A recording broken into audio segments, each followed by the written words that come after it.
What's up, you guys? Sean Ross Sapp here for the Fightful.com podcast. November 16th edition. We're talking Conor McGregor. We're talking Floyd Mayweather. We're talking McGregor and equity. 2 UFC shows, Kovalev and Ward, Bellator 165. Plenty to get into. I am joined by Showdown Joe. Joe, how are you? Doing pretty good, my man, other than, being declined a UFC press credential in my own backyard. Just dealing with that right now. I get it. I guess maybe we're perhaps a little late to my understanding. Yes. But I guess my social media fans are not happy with Dana White, the UFC, and it's all good. I've texted Dana. I've talked to some of the peeps. I actually called Schaller, so we'll see what's up. But there are some bitter Canadian fans right now, and it's all good. We'll the bottom line is this: if I don't get credentialed for the UFC in Toronto, I'm still going to sleep in my bed at home and wake up and do what I got to do. I'm still going to watch the event and whatever, so. Well, to be fair, I didn't know that you wanted to cover the event, or I would have applied before the damn deadline, but I didn't know till yesterday. So I think you'll end up being at the event, which means we'll do our podcast probably the next day. Yeah, I'll tell you right now, there's not a fan that follows me on social media that's going to blame you or agree with you. I mean, just scroll through my timeline and people are like, what up? And I think it'll get straightened out. I think it'll be obviously biased, Sean, but the amount of work that I did for the UFC to get them to where they needed to be in Canada for 7 years. You are definitely not happy. You are very pissed about this, aren't you? Yeah, disappointed. There's media there that, let's be honest for a second. There's media that are credentialed there that, if it wasn't for me and my team at Sportsnet, wouldn't even be covering mixed martial arts. So it's a good point. Come on, man. Let's just be honest for 1 second here. I don't want to sound like a jerk or anything like that, but come on, man. I'm trying to cover your sport, guys. Your ratings are down in this country ever since you left Sportsnet. So I agree. I'll take responsibility. Had I known that we were sending you, because Jimmy Van didn't tell me till yesterday, so I blame Jimmy Van. It's all Jimmy Van's fault. He's the other Canadian in on this deal. All good, man. All good. We just blame Canada. They wrote a song about it. I'll ask you, do you blame Conor McGregor for wanting equity in the UFC, Joe? You're blaming Canada for him wanting equity in the UFC, or are you asking, does he deserve? I'm asking you if you blame him. Do you think that's a step he should have taken? Now, I've heard a lot of people say things like, well, if you're giving this guy equity, what about the Chuck Liddells and the Rich Franklins and the Matt Hugheses that came before him? Well, they didn't sell 1.5 million pay-per-views 3 times in a row, but we're in a much different place now. The UFC wasn't worth $4.2 billion back then. It is now. Yeah, I mean, do I think he deserves equity? It's a fine line as to how you want to look at that type of relationship, partnership / business venture, as opposed to what George St. Pierre and for those that read my article and heard our last podcast, I've been trying to get the footage of my interview with George St. Pierre last Friday. I'm not gonna lie to you, I'm baffled that the other people that were there covering it haven't put it online yet, because George flat out said the same thing that Conor McGregor is saying, and that so many other fighters are saying, choosing to become free agents because they're not getting paid what they believe they deserve. George basically gave out a number. He's like, I don't believe I'm worth 8%. I believe I'm worth a lot more when it comes to what the UFC makes versus what I'm getting paid. Well, Conor McGregor is saying the same thing. If I'm one of the main reasons why this company is making this much money, I want more. So maybe not equity, but at least for whenever he fights to get paid more, right? And, George reiterated, look at these other sports, 50-50, 9 times out of 10, right? It's 50-50 between certain players associations and sporting leagues. That's all he's asking for. He wants more than his 8%. That's all he's saying. And I think Conor McGregor wants the exact same thing. Equity, I don't know, because equity means you need to be working every single show or invest. Or it's tough to look at the way he's looking at equity as opposed to just simply saying, look, when I fight, I want more. Also, what he wants is $100 million to fight Floyd Mayweather in a boxing match. Now, I don't disagree with him there either. I think he is the pay-per-view king now. Floyd Mayweather is not the pay-per-view king anymore. Not only that, he's not an active fighter. And if Mayweather's last fight was any indication of the interest that is left in him, then the ball is in the, well, I don't want to say the ball is in McGregor's court, because the ball is really in Mayweather's court, but it's all, I mean, McGregor is the pay-per-view king now. That's really just all I'm trying to say. McGregor 3 straight times is going to crack 1.5 million buys. What did Mayweather get in his last pay-per-view? I feel like it was 500,000 maybe. No, was it that low? Come on. Let me look. I am sure that it was really, really low. But either way. I'm drawing a blank right now. Did him and Pacquiao break 2? Him and Pacquiao did 4. 4. Yeah. Okay. So yeah. All right. Yeah. So, but that was the mega fight boxing needed and wanted for the longest time. It took too long to be put together. But yeah. Okay. So if they do it again, they'll be lucky to get 1.5. Lucky. Very, very lucky. You're absolutely correct, because at this point here, I don't think, based on that, the way that fight went down. Sorry, Go ahead. It wasn't against Ward. It was against Berto, and it did 400,000. Kidding me? 400,000.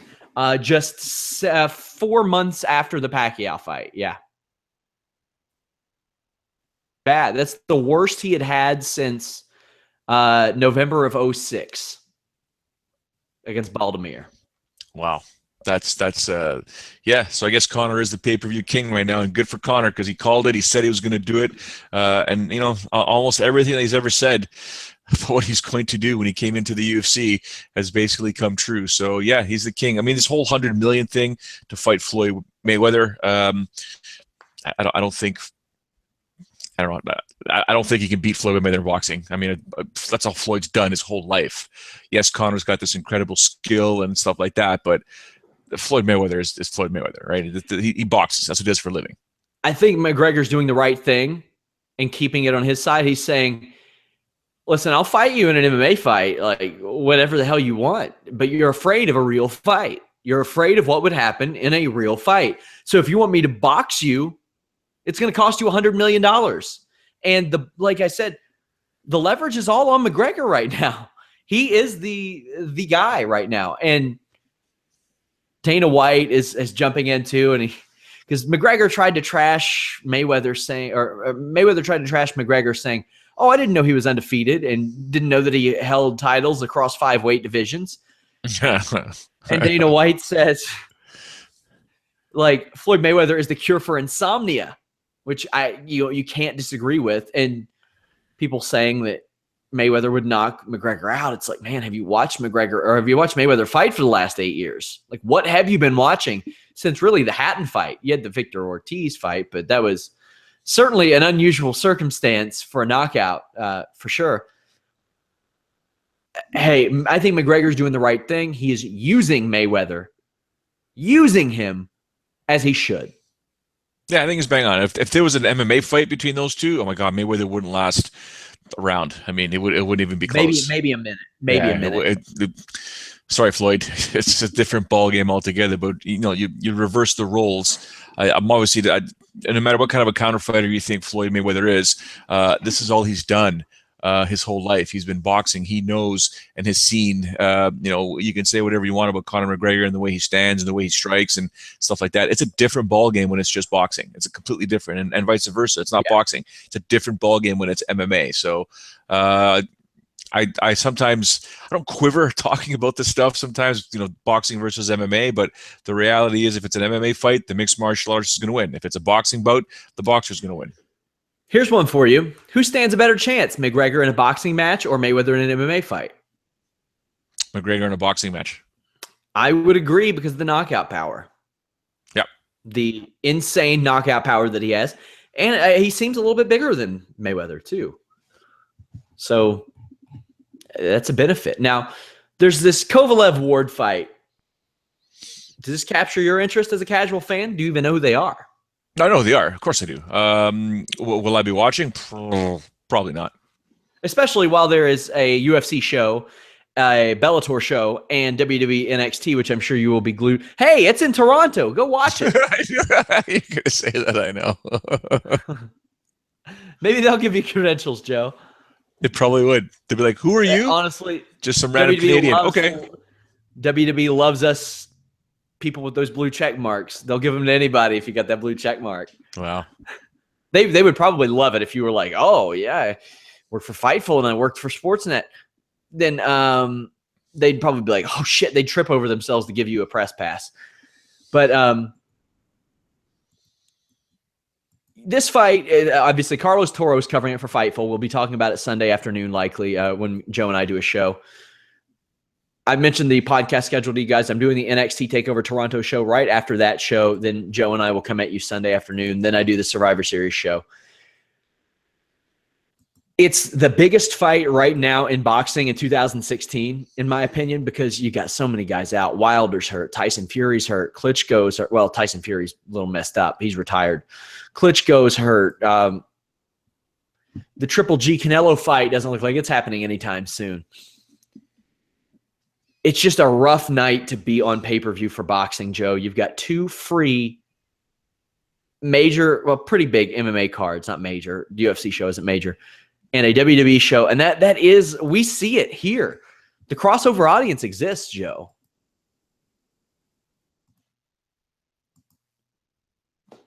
Joe.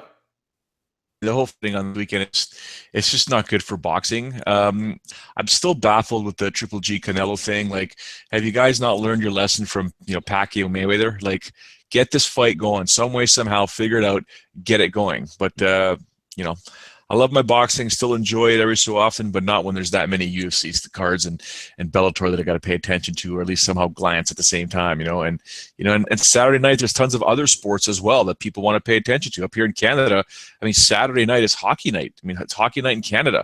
It's a challenge to have, UFC. That's one of the reasons why the UFC had such a hard time with Sportsnet when they were negotiating, is that when Sportsnet got the NHL deal, their big nights for hockey were Wednesday and Saturday. Well, when does the UFC have their products on? Wednesday is the Ultimate Fighter. Saturday is their events. So it was always a challenge, and whatever. So boxing's going to have a hard time this weekend, in my opinion. It's just there's so much that consumers can select from, and we'll see what happens.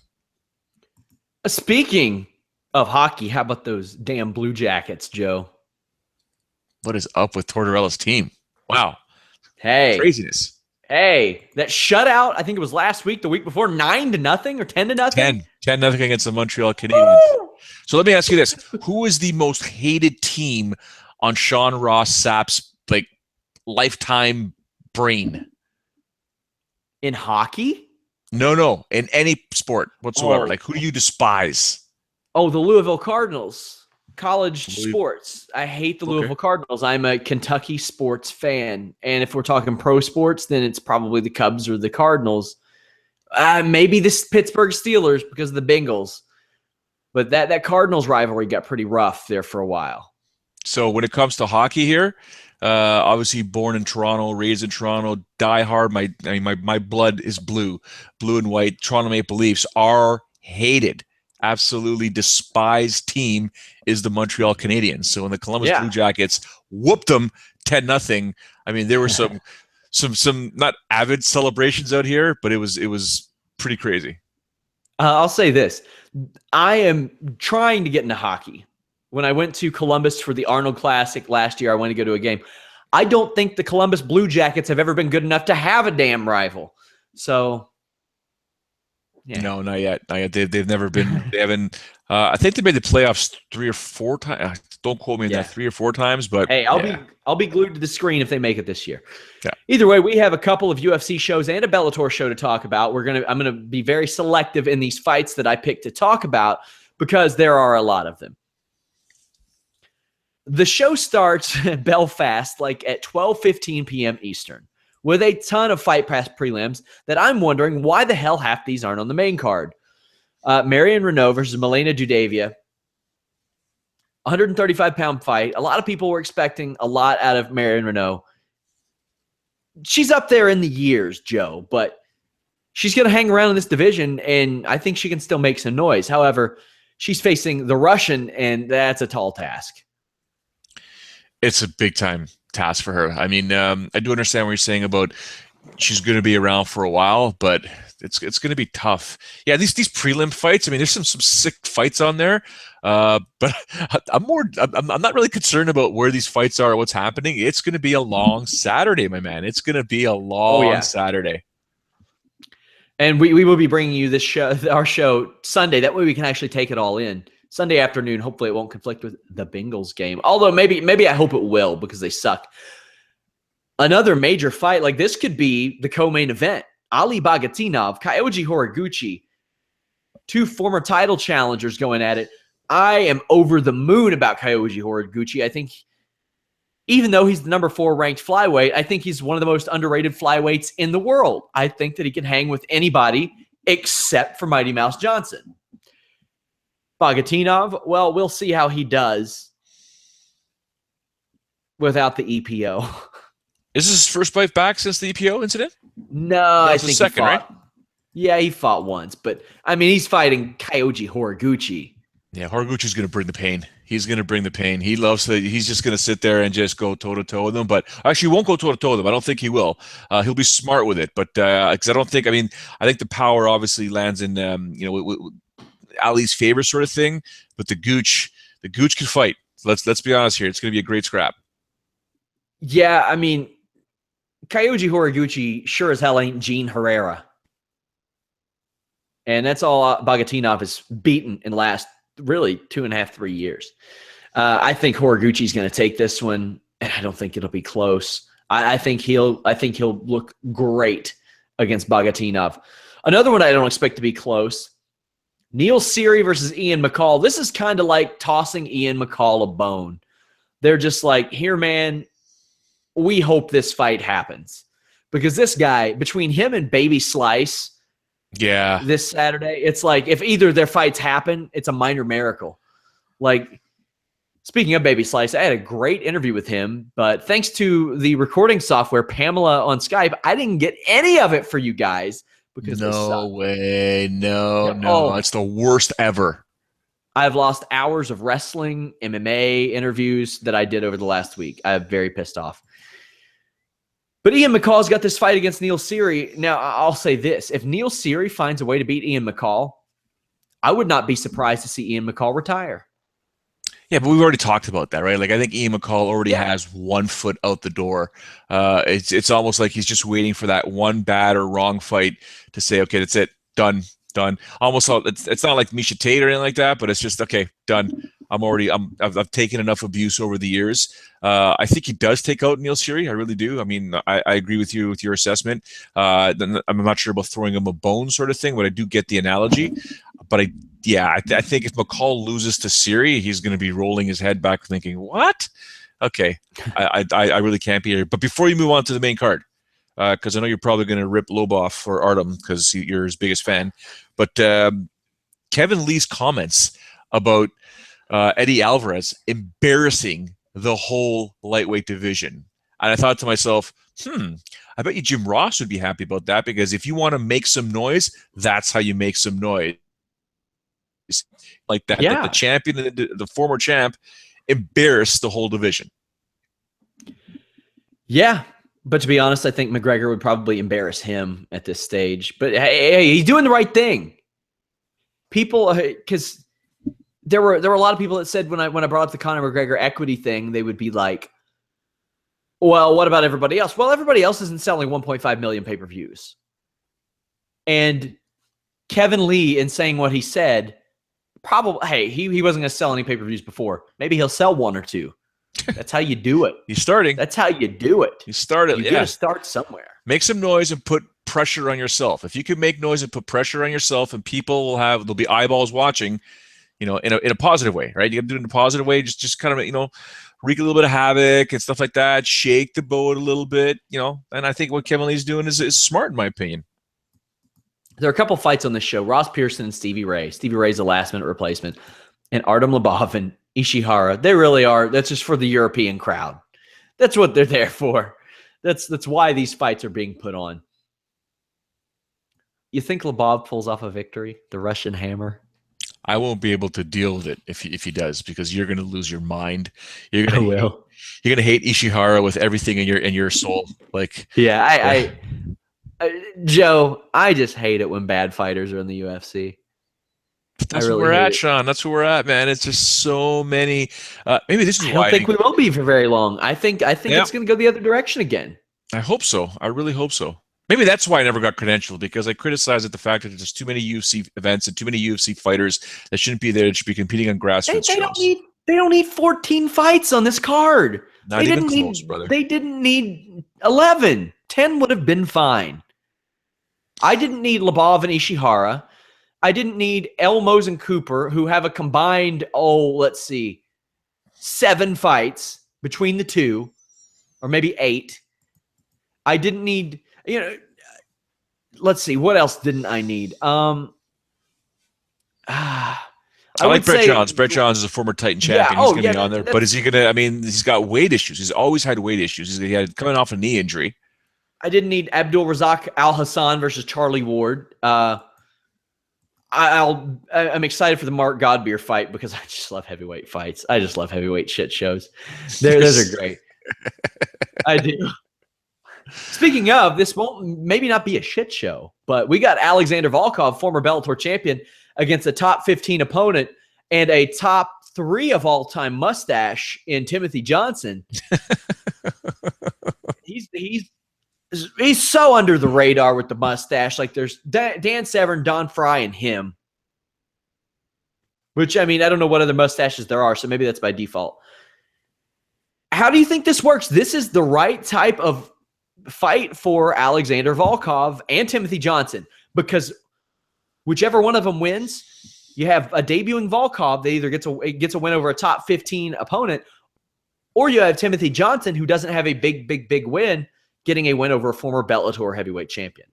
Yeah, these two are meeting at the right time in their careers, in my opinion. This is absolutely a perfect fight. It's a solid fight for the UFC to put on. Both these guys, like you said, Sean, these guys are bangers. They're heavyweights. They're gonna go at each other.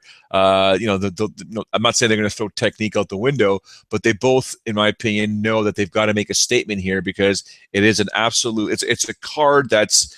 There's so many fights on here, and there's only 5 fights above all these prelims, and you're on the main card. You're going to want to make a statement. You're not going to want to make you're not going to want to put on a boring fight. So, and I can't see these two putting on a boring fight based on the matchup. So, yeah, I think they're meeting at the perfect time in their careers, or at the right time in their careers. So Volkov is here. Why do you think Bellator is so willing to let these people walk? It's weird. The only thing I can think of, not the only thing, but one of the things I can think of is it's a budget? Is it a budgetary situation? Because that makes no sense. But why are you letting these people walk? It just doesn't make sense. It's super weird. Uriah Hall, Gegard Musashi. Do you think Uriah Hall can pull it off again? We know he can pull it off. Yes, but that's the thing. He probably can, but I don't think he will. The only thing... these are two guys that for some reason they lose if they choose to lose. Does that make sense? Mm-hmm. Because when they're on, they're honestly, on. And well, here's the thing: when either of them are aggressive, they win. Period. Right? When Uriah Hall is aggressive, nobody's beating him that I've seen. When Gegard Musashi really turns it up, ooh boy, he can turn it up. The thing is, Joe, like when they had that fiasco where OSP ended up fighting John Jones, I was like, I would have much rather it been Musashi, and that's not a gimme for John Jones either. Like, if Musashi would have taken that fight for the interim title, I'm not saying he would have won, but he could have won. I don't think OSP was winning that damn fight. He's an unbelievable fighter, and a lot of respect for him for wanting to avenge this loss. Oh, big time. He's always going to go down for me as one of those fighters. Not sure what we're looking for. It's not underrated, not underappreciated. Just we know the potential. Under the radar. No, I don't know if it's under the radar. It's didn't fulfill his actual potential. Is that fair? Sure. Well, I mean, he was highly touted coming out of Japan. He beat Mark Hunt. When he was fighting for Dream, I told the story before. It came a point when on the TV show we had a segment called "Ask the Insider" because obviously I was at UFC events and blah blah, and behind the scenes you had video footage of me talking to Dana and Lorenzo and blah blah. Ask the Insider, and they said, "Who is going to be the man to beat Anderson Silva? There's no one out there." Blah blah blah blah. I said, "Well, for any of you non-hardcore fans, there's an event in Japan called Dream. There's a guy named Gegard Mousasi. This is the guy that I believe could really give Anderson Silva a go." And this is right after I think Mousasi took out Jacare Souza with that up kick. And I said, this is the guy that you got to watch out for. And to me, I had him in such high, just on this pedestal, and he just really hasn't lived up to what I thought he was going to have a belt around his waist in the UFC at one point. So, I mean, a lot of people don't understand. I mean, it's weird to say that 31-year-old Gegard Mousasi is an OG of MMA, but he is. He's been fighting since 2003. And this accomplishment is the one that I put the most in for him. Now, he was like 24 when this happened. September of 2008, he beat Melvin Manhoef and Jacare at middleweight. At middleweight. Then, like a few months later, I think it was May of 2009, he went and beat Mark Hunt at heavyweight.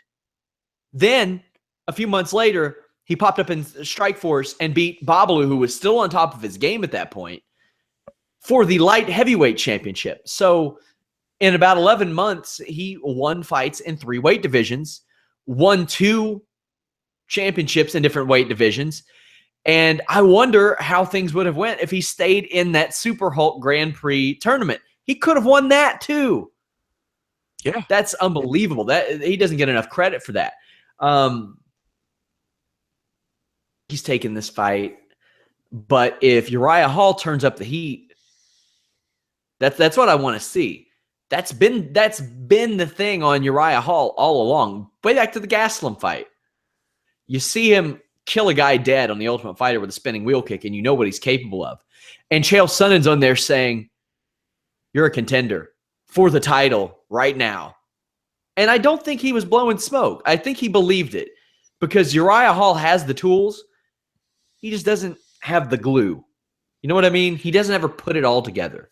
It's not just the glue. It's just mental. To me, with Uriah Hall, it'll always be mental. If he can't get over that mental hump of turning himself into a killer and just going in there and realizing I am a bad mofo and I'm going to show everybody why I'm a bad mofo. He just, for some reason, we just never know. And, it's just every time I watch him fight now, Sean, it's just pure trepidation. I just sit back and I'm like, I don't know what I'm going to see anymore. Like, what's he going to do? Is he going to actually go out there and hurt somebody? Or is he going to be just sitting there and, I've got the bullets in my gun, just can't pull the trigger. Can't pull the trigger. So immediately following this event, and it may run over, you never know. You got UFC Fight Night Sao Paulo, 6 p.m. Eastern, the early prelims start, and there's a very interesting fight on that show. On those prelims, the bantamweight debut of Justin Scoggins against Pedro Munoz. They did not do Justin Scoggins any favors with this matchup after he failed to make weight against Ian McCall. But Scoggins is he's such a promising prospect. Like, I've had my eyes on him for a long time. And he was there. Like, he could have gotten a flyweight title shot with a win or two. But now he's not only is he among maybe the best crop of bantamweights ever, but a crop of bantamweights that moved up from flyweight, like Dodson, like Lineker, and himself. So you've got an even more depleted flyweight division and an even more stacked bantamweight division. Do you think he takes home the win? And remember, a potential featherweight could be dropping down in Frankie Edgar. So it's a division that continues to be like, this is. Could you imagine how that division would feel after getting rid of Uriah Faber, who beats everybody except for the top guys, and now they're going to have another guy who does that same exact thing for like the next 3 or 4 years. Yeah. That's crazy. But to answer your question with Scoggins and Munoz, man, I've seen Scoggins fight live, This dude's fast, man. He's just explosive, fearless. But I do want to see how he's going to compete with an extra 10 pounds on his frame, because I don't think it'll be a problem, Sean, because of his age. He is getting older, which not getting older. His body is filling in right now, which is the challenge for him. Apparently, having a problem losing that weight against the McCall fight. I think he's going to be fine. Won't be an easy fight, but man, if he decides to turn it on the way he likes to turn it on in some of those fights at 125 pounds, Munoz is in big trouble. Very excited to see Scoggins at this weight. Now we have a battle for the number 15 spot in the bantamweight division. Well, I don't know. Eduardo's number 13. Him versus Gamburian. This is going to be a fun fight. Or it could be a fun fight, or it could be a really terrible fight. I don't think it's going to be a terrible fight. I think this is going to be great. I mean, Johnny Eduardo's another one of those guys. You're just kind of like, he was up there. He was on the cusp. He was in title contention. He was in the mix. And then again, he gets hurt. And then again, he takes time away. And every time you think he's going to start wreaking some havoc, something crazy happens in his career. And Manville, he doesn't have a reverse gear. He just doesn't know how to move backward.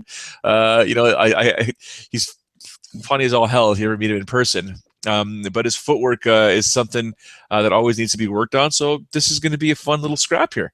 I don't think it's going to be boring at all. Then we have this main card. And this is I said it earlier, under the radar main card. Warlley Alves is facing some dude that doesn't matter. Nobody you would know, Joe. Hey, settle down. My boy. Now, this is a tough matchup for Kamaru. And it's also a tough matchup for Warlley Alves. I look at these two. Go look at their pictures on UFC.com and tell me you're not excited for this fight. And I'm not saying that from a physical perspective, ogling over these guys. They both look like they're ready to just wreck some shit. They do. They look like that photographer had to be like, oh, man, I'm sorry. That shot was good enough. It's going to be sick. Man. Yeah. It's going to be a good fight. Get him, take him down, and beat him. Come on, Kush. Are you showing your bias here? 100% I'm showing my bias. Guy, listen. You are unprofessional. No wonder you don't get credentials. Exactly. There you go. Now we've all figured it out. Listen, my broadcast partner with Titan, Kamaru Kush Usman, is my boy. He's, just a great dude, and he's got skills, man. He's a guy right now that's underrated and underappreciated. So, yeah, my heart's going to be watching Kamaru, man. What do you want me to do? Just be biased? Come on. I'm human. No cheering at the press table. Whatever. Thales Leites, Christoph Jotko. I think the world of Thales Leites, and I'll tell you why. He fought the worst fight ever against Anderson Silva. It was embarrassing. It was embarrassing as a martial artist to watch him just fall over and over again, pretending to fall from leg kicks. And when he had that split decision against Alessio Sakara, the UFC's like, okay, bye. Hit the bricks, buddy. But this dude fought back. Not only did he fight back, he evolved. He could have just stuck around on the regional circuit forever and hit or miss, hit or miss, hit or miss. He could have been a Jesse Taylor. He could have been like that. A guy who just used the little bit of name value he has to get some fights. But he battled back. He battled back. He battled back. Not only that, but then he came back to the UFC and he started to knock dudes out. Yep. And he started to use his kickboxing. Now, he's dropped 2 of his last 3 fights, one of which was a split decision to the current middleweight champion. Another one, a decision to Gegard Musashi. Certainly forgivable. Now he's facing another top 15 guy in Jotko.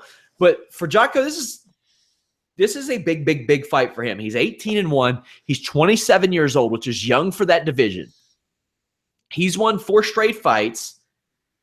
He had a performance of the night in his last one. I think it took like 3 or 4 punches to knock out Tamden McCrory.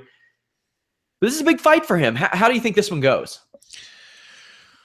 Well, the one thing we talked about, you and I, when Thales competed against Kamosi, is that we believed he got too comfortable. Thales or Leites got too comfortable with his striking and forgot about his jiu-jitsu, which basically got him to the big show. Well, he returned, uses jiu-jitsu, and emerged victorious in a great scrap. In Jocko defeating Tamden the way he did, he continues to prove why he's more than a prospect. So it's a solid scrap. But again, I think if Thales cannot sit there and stand and bang with him, because if he does, he's probably going to get in trouble. He's got to get this fight down to the ground, control him, and play that game if he has to, like he did with Kamosi, and try and go for that rear naked, try and go until you finally get it. I'd rather be, it's the old Damian Maia thing. I don't want to get hit in the face. I'll take you down, and I'll just keep working my submission till the bell rings. Bell rings, all right, go to my corner. When we come back out, I don't want to get punched in the face. I'm taking you down to the ground. I'm going to work a submission, and that's what Thales needs to do. Fully agree. Claudia Gadelha, the number 1 ranked women's strawweight, is fighting Courtney Casey, who is unranked.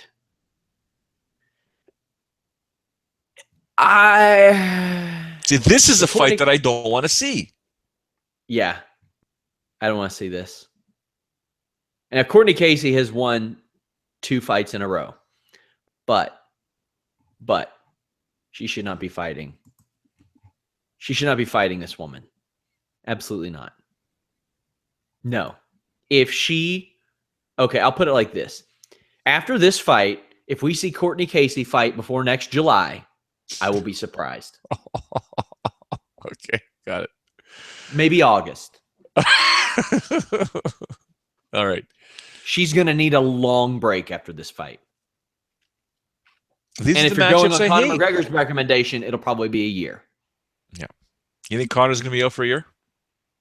No. He says that people need to let their brains heal for a year after they've been knocked out cold. So there you go. Hey, I'm glad that we get to watch Claudia Gadelha fight. I'm not glad that we have to watch Courtney Casey fight her. Maybe, but it is MMA. You can shock the world. Number 11, Thomas Almeida against Albert Morales. Now, the experience, Albert Morales has like a third of the fights of Almeida. Now, you're not going to see a lot of people Almeida's age with that many fights anyway. But Almeida's looking to come back from that TKO loss to Cody Garbrandt in May. And he was riding, obviously he was riding a hot streak. He was undefeated before then. But even in the UFC, he was 4-0. I look for that to continue against Morales, but Morales,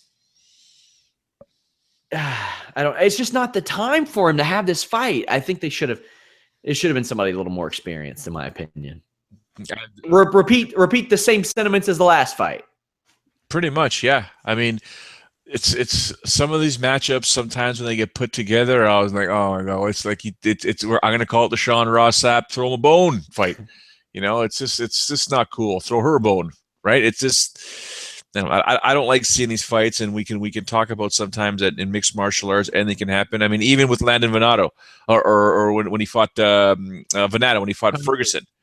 Yeah, we just felt different in that fight, and we were proven wrong. Anything can happen in mixed martial arts. Totally get it. But man, I hate seeing these fights. I hate when they get put together. With so many fighters or so many guys on the roster and girls on the roster, come on. Then the main event. Needless to say, I will be watching Spike TV live. Because Ryan Bader versus Antonio Rogerio Nogueira, who is somehow still ranked in the top 10 among UFC light heavyweights.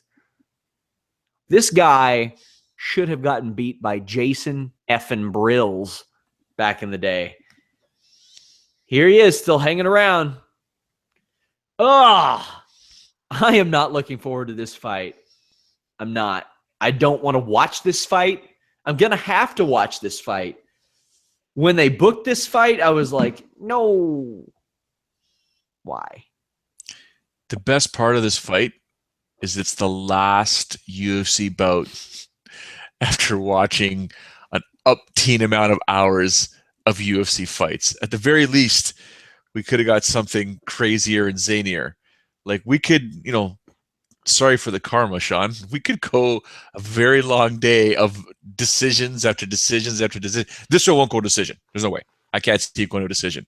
But yeah. Well, based on my calculations, about the same time that fight's going on, we have a real heater on Bellator between Linton Vassell and Francis Carmont. Oh.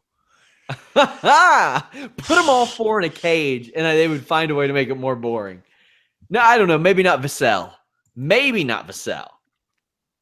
But Carmont, hell yeah. Who do you think takes the Carmont Vassell fight over on Bellator 165? Francis Carmont is another example of a fighter like Uriah Hall, where it's like, just pull the trigger, man. Just pull the trigger.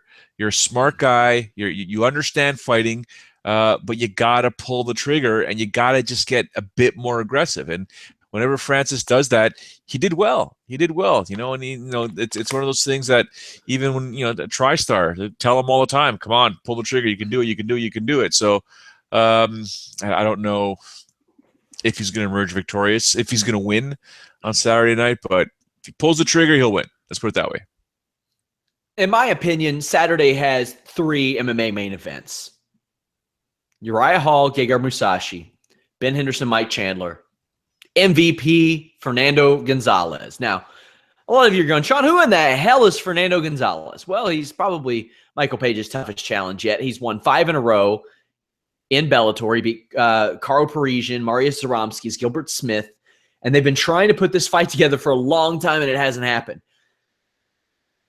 You can doubt a lot of things about Michael Page. You cannot doubt his power anymore because he caved a man's skull in.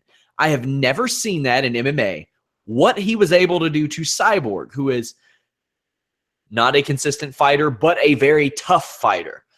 I have never seen anything happen the way that happened.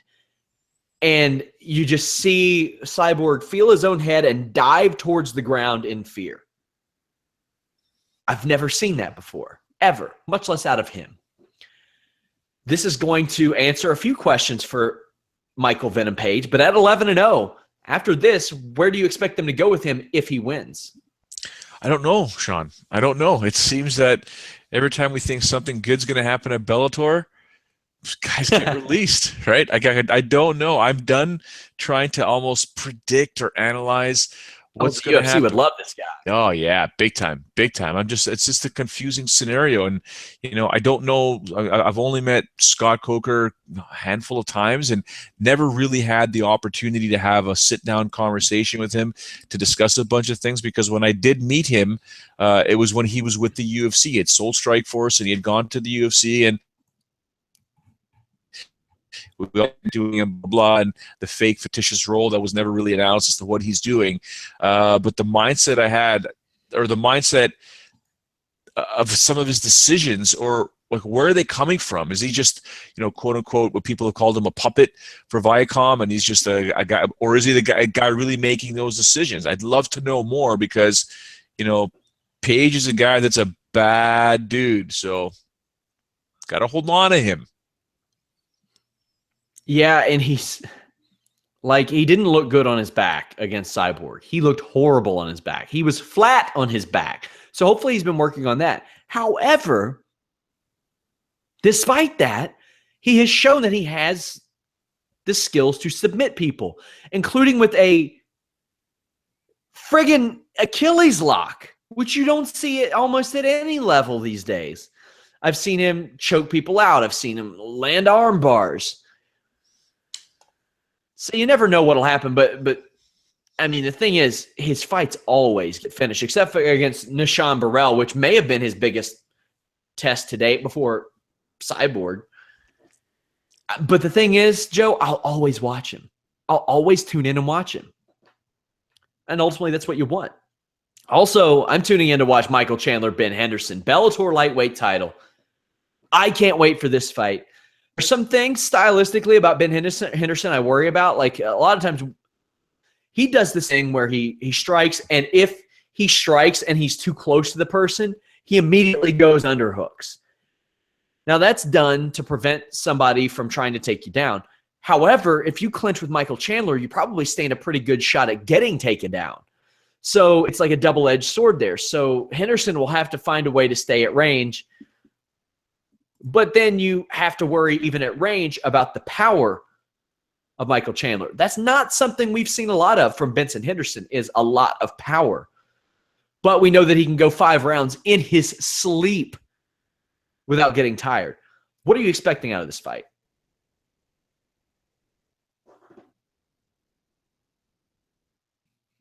I think your audio's out, Joe. I think you're on mute. You got me now? There you go. All right, sorry, my apologies there. I with Ben Henderson, I almost feel like he does have to try and control Chandler and not give Chandler any space. And if he can get this fight down on the ground, he's got to be on top. He cannot be on the bottom. I think Chandler, the way he explodes with his striking and the way he stalks guys, they're both considered stalkers. Let's be honest for a second. They both like to stalk their opponents. So it'll be interesting to see who gets the center of the cage and who can maintain it. I think that's the key there, and then we'll see where it goes from there. But I think Henderson's got to, despite being one, he just can't go on his back. Despite his jits being really, really good, you don't want to be on your back with Chandler, in my opinion. And standing up with him, he could probably stand and trade with him. Of course he can, but I like Chandler in this fight, to be honest with you. If Ben Henderson wins, that would be big. It would be very big for him. He'd be the second man after Eddie Alvarez to win Bellator and UFC championships, both lightweight at that. But Joe, there's like 30, 35 fights this weekend. Like 40 if you count the Kovalev Ward thing. Not to mention NXT TakeOver, not to mention Survivor Series. Goldberg versus Brock Lesnar, biggest fight of the year. Are you going to watch Goldberg versus Brock Lesnar? Interesting. I may have to, because if I don't... Yeah, I'm excited. There are so watching. Matt Riddle hates Goldberg. Sorry, Matt, he hates who? Matt Riddle hates Goldberg. Why? He says he's trash. Oh, Jesus, Matt. Now, I'll put it like this. Matt Riddle is a much better in-ring pro wrestler than Goldberg ever thought about being. Much better. But Goldberg's in-ring wrestling wasn't really his attraction. It was spear, jackhammer, leave. Yes. But yeah, this is a type of thing we're getting a lot of interest from MMA fans from, the Goldberg-Lesnar thing. But yeah, we got tons of features up on Fightful.com all week. We were running a contest for Phil Singer Games. Go over to our forums and check it out. You have to enter in the forum area for an opportunity. Also, we have a Q&A thread, the Ask Fightful thread. Ask us anything you want. We will answer it because that's what we do. And me and Jimmy Van might do a Q&A episode one of these days. He's getting basically a podcasting room set up, Joe. Oh, boy. Interesting. All right. So you got to be on your toes now, Joe. Like, he might pop up on these Wednesday shows and harass us. Would you be surprised? Like, it's Jimmy Van. Nah. I'm interested. I want to do a show with Jimmy. We're set to go. We're set to go. Jimmy and I are set to meet in about within a week's time. So I'll talk some trash on your behalf. Try and straighten him out, and he's probably going to start ripping me for not getting credentialed. So we'll see what's up. You walk. Well, that was a time thing. You walk out of that meeting with both of us getting raises. Let me tell you, buddy. Let me tell you. I'm on it. Hey, he got me an associate editor. I don't know if I could ask for a raise now. That's awesome. So that's really good. Fightful.com growing. Like, I looked at the numbers. Last month was our best month. This month we have already tripled the number of unique visitors we had last month. Can you say Conor McGregor? Hey, not a lot of that was Conor McGregor. Oh, really? A lot of that happened beforehand. But yeah, this week has been a very good week. Yes. A very good week. Guys, check out all of our features that we're doing over at Fightful. We've still got some more changes. We have a feature section coming. We've got some visual updates. Our forums are growing and growing and growing. We have more live viewing parties than any other website in the world. The podcast we did on Saturday was one of the 5 most watched podcasts we have ever done on the site. The most watched MMA podcast we've ever done, because MMA podcasting isn't as heavy as pro wrestling. So that's quite an accomplishment. We did very well. And I noticed our live viewers up a little bit for the MMA shows. So I want to thank those of you who stuck with us despite this bald Canadian that they have me put over every Wednesday that can't even get credentialed. Joe, what are you doing here? Can't even get credentialed in the very city and country that I helped build the organization for. Okay. All right. Well, whatever. I'll still watch your 3,417 fights on Saturday and talk about them. I can't wait until they run an event in Maysville, Kentucky, and they don't credential me. I'm super excited for that. It's a great feeling. Great feeling. Trust me. Follow Joe at Showdown Joe. Follow us at Fightful Online. We got some major changes coming to our Twitter and Facebook soon. We're going to have a lot of fun content on there. Fightful.com. We have so many damn live viewing parties on Saturday. All the UFC shows, the Bellator, NXT, Kovalev Award, the podcast. It's going to be a very live event heavy day. So come over there and hang out on our discussion boards, talk about stuff. Ask questions in our Q&A area, all that. Joe, anything to tell the people before we go? Who knows what's going to happen between now and tomorrow on my social media regarding this whole UFC credential thing. So pay attention to that. I mean, I'll make an announcement on the social media platforms if the UFC and the various parties that you probably all know who they are, who I've contacted, ladies and gentlemen, whether they choose to respond or not, or give me some positioning as to why. I'm not buying the Sean Ross Sapp argument that we were late. I don't care. I'm telling you, it's a deadline November 10th, and I didn't know you even wanted to go cover it until yesterday. So, any Canadians that are watching this, just inform Sean. Yeah, I know. I know how big of a deal the show was. He's an American. He's an American. He's never seen it. He doesn't understand it. I've seen it, Joe. Yeah, we'll figure this out. I saw some pirated episodes in my day. All right. Gotcha. Yeah. Guys, Fightful.com. Hot diggity damn. Go check it out. Thank you guys so much. I will be back tomorrow afternoon, some point tomorrow afternoon with Matt Riddle. Register for the site, Fightful.com. Go register. You get early access to those podcasts, early access to Anna's Most Ridiculous. You get access to Brandon Howard's financial analysis. Lots. Catch you guys later.